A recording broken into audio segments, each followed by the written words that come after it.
welcome back to Thrifty in OKC. If you're new to the channel, I am a part-time reseller and thrifter who resides in Oklahoma City, Oklahoma. And today I'm going to share with you some of the finds, well, really all of the finds that I found at the flea market yesterday. So this is my flea market haul. It was freezing cold, but my husband and I had a babysitter in the morning, so we both went out and decided to see what we could find, and we actually had some pretty good luck, I felt like. So one of the first things that I found were these pink Converse. I paid $8 for these. These are for my son.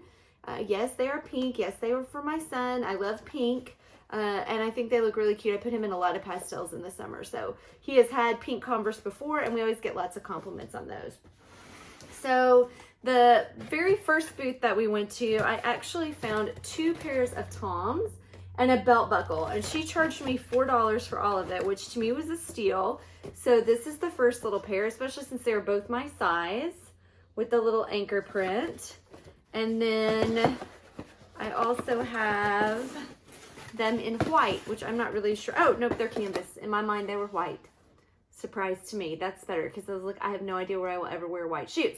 So I got both of those new in the box. And then I got this really cool belt buckle that is nickel silver apparently, and is stamped Frontier Belts, I think, or something like that. So you can see that. Hopefully that focuses in okay. And I thought that was really nice. She was originally going to charge me $4.50, but I did not have 2 quarters, and she was just setting up, so she said just take it for $4. So basically the belt buckle was free. So then I also got a Dumbo popcorn bucket, which has been on my bucket list, not Dumbo specifically, but a Disney World popcorn bucket. I've been dying to find one. And this Dumbo one is retired. It will go in my Disney collection. I might even carry it as a purse. I think this would be a really cute little purse. Then I went to my very favorite lady. She is one of the less expensive sellers out there. She buys pallets at the Goodwill, and I think she gets them at the Goodwill. I'm not really sure. And she just gets whatever she gets. She never knows. So because she probably doesn't pay that much for the pallet, and from what she says, there's a ton of stuff on it, she always gives us a really good deal. So this next set of stuff I'm going to show you, we got for $3. We also, that I'm not going to show you, my husband did get a DS game and a book for Amazon FBA. I got these velvet, wait for it as we go down the leg, stirrup pants, dead stock, which is what you call vintage that's new with tags. This is by Stephen Ross Naturally. $38 at Dillard's, God knows when, made in the USA. I know all of y'all remember these. They were fabulous back. I mean, I wore the heck out of some of these when I was in junior high. Could not leave them. Then I also got, you guys hear me talk a lot about little kids' clothes. If you follow me on Instagram, you see occasionally I'll find some things that I can make really good money on. Oshkosh is one of those things. This is not a huge seller, but considering I paid probably 50 cents, I could definitely sell them and get my money back. Look at the little back of these. Aren't these the cutest? Vintage Oshkosh too. I don't know much about new Oshkosh. I don't know if they sell really well or not. This one has the old vintagey label on the inside. So they're a 6X. So I picked those up. And then I so wish that my son was still little, because I also got this little Oshkosh onesie. And it's got the Sparkies on the back. And oh, no, this is the Oshkosh. This is Gymboree. I'm so sorry. That was a lie. Gymboree. And then there's the back. Anything that's a vintagey looking is always worth a look up in kids' clothes. I know people don't think there's a lot of money there, but there can be. I also have been looking for a white denim jacket, so I did get this white Talbot's jacket that she had out there. It is dirty as white can be. There's several spots like this. I'm going to put this and soak it in OxyClean, and if I think about it, I'll let y'all know how it turns out. Usually OxyClean will take that off. I should be a walking advertisement for OxyClean, but I'm going to put that in OxyClean. Maybe rub a little Dawn on those actual spots and let it soak overnight, and we'll see if it comes out. I think it will. It was worth the risk for the price. I also found, actually my husband found this, but I liked it. It was this little bee.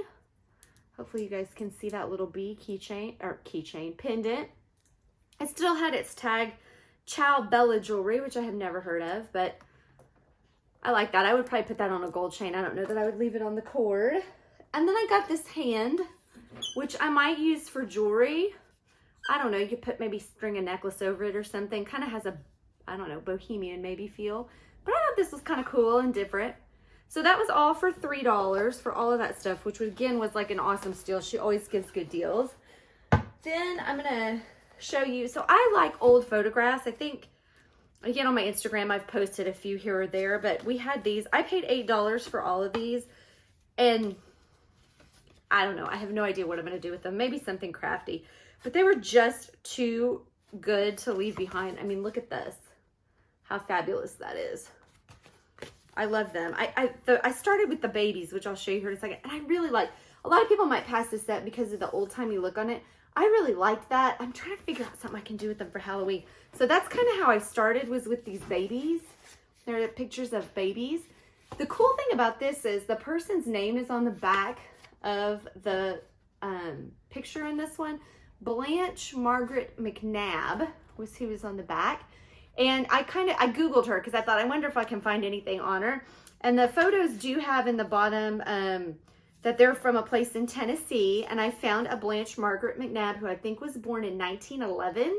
And this is her 3-month photo. So this would have been from 1911, which I think is really crazy and awesome. Just to have been able to find her in that same city in Tennessee. And then this one I literally opened and it took my breath away. I just thought it was so beautiful. So again, I have no idea what the heck I'm going to do with any of these, but I couldn't leave them for $8. And the guy had tons and tons and tons of them. So, but I was hoping he was going to be wheeling and dealing, and he really wasn't. He wanted more for those than what I paid. And he was talking about getting between $2 and $5 for each one. And so there's no way. I would have bought a lot more if they would have been like 50 cents a piece for sure. And so then I got some jewelry here that I'm going to show you. A lot of rings yesterday that I found. These are all stamped 925, and I'm just going to kind of go through them really quickly. I have not tested for anything. This one is tiny. It fits me, and forgive my hands. They are dirty. I've been working in the garage today, but that one fits me, so that's unusual. I have like a 4 3/4 finger, but it does. This one I really love. It's got a unicorn on it down there at the bottom. Actually, I think this one is not stamped 925. I think that's the only one that was not. This one has got a little rose on it. And I paid $2 a piece on all of these little rings. So there's a little, I don't know if that one hopefully is in focus. A little ruby looking. And this one's got a little marcasite to it there, if you can see that. Hopefully. So $2 on each one of those. And then this is one, oh, I had one more little one. This is a really cute one. It's a little dangly heart. Sterling silver. So that's $12 there. And then I paid $5 for this brooch, which is a little much for me. But man, I loved that blue. There, I have it upside down. It does not have any markings. I don't know anything about it.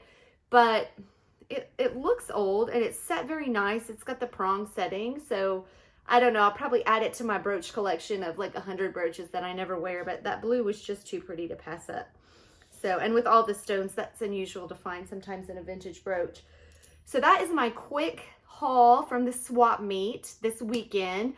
If you guys have a flea market out by you that has stuff like this, we have another flea market that's all like new stuff that they sell cheap, which is not really up my alley. It's kind of like a dollar store type flea market. But if you have a place like this where people go up and set up, we have a lot of rural people who set up out there instead of having a garage sale just because it gets so much traffic. I strongly encourage you to go.